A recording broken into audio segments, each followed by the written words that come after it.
Neymar ফ্যানরা হতাশ হওয়ার কোনো কারণ নেই। আমরা আমাদের পছন্দের প্লেয়ার নেইমার জুনিয়রকে বিশ্বকাপের স্কোয়াডে দেখার জন্য বছরের পর বছর অপেক্ষা করে আসতেছি, কারণ এইটা আমাদের নেইমার জুনিয়র পছন্দের প্লেয়ারের শেষ বিশ্বকাপ। আমরা একমাত্র ফুটবল খেলা পছন্দ করি, সেইটাই হলো নেইমারের জন্য। আমাদের সকলের ইচ্ছা বিশ্বকাপে আমরা নেইমার জুনিয়রের খেলা উপভোগ করব।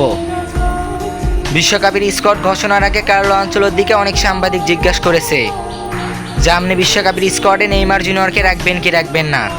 কার্লো আনচেলত্তি সাংবাদিকদের করা প্রশ্নের জবাবে একটাই উত্তর দিয়েছে যে নেইমার জুনিয়র যদি নিজেকে 100% ফিট রাখতে পারে তাহলে আমি অবশ্যই বিশ্বকাপের স্কোয়াডে রাখবো। নেইমারকে বাদ দেওয়ার আমি কোনো অপশন খুঁজি না। নেইমার যদি সুস্থ থাকে তাহলে আমি বিশ্বকাপে নেইমার জুনিয়রকে রাখতেছি। এই কথাটা বলেছে কার্লো আনচেলত্তি। তো নেইমার ফ্যানরা হতাশ হওয়ার কোনো কারণ নেই।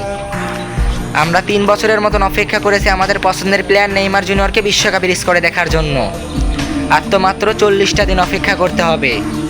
ওই অপেক্ষাটা আমাদের নেইমার ফ্যানদের কাছে কোনো ব্যাপারই না। অপেক্ষা করো, বিশ্বকাপের স্কোয়াডে আমাদের নেইমার জুনিয়র থাকতেছে এবং বিশ্বকাপের প্রথম ম্যাচে আমরা নেইমার জুনিয়রের খেলা উপভোগ করতে পারবো।